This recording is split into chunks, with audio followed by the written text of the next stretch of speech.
How to fix OneNote not working in Windows 10 or 11. So today we are discussing and I'm showing you how to fix OneDrive when it's crashing, freezing or refusing to open on both OSs.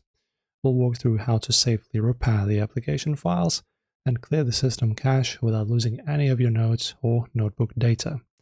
Let's get right into it. Alright guys, so firstly, we need to look at the built-in system tools to check for corrupted application files. Make sure that the OneNote app is completely closed, so just close out of it. Alright, and then press Windows+I to open up your settings like this. Then look at the left side sidebar layout and go to Apps. Okay, Apps. Then guys, you just need to go to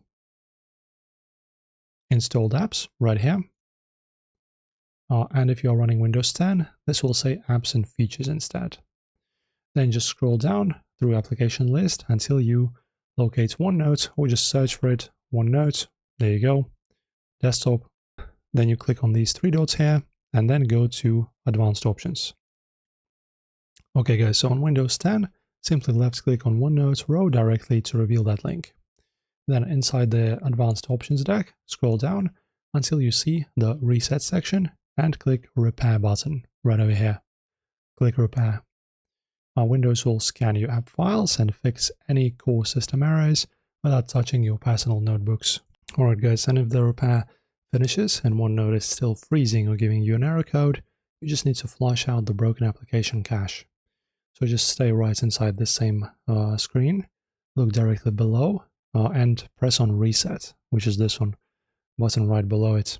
Then a confirmation box will appear, warning you that the app's data will be deleted. Click Reset again to confirm.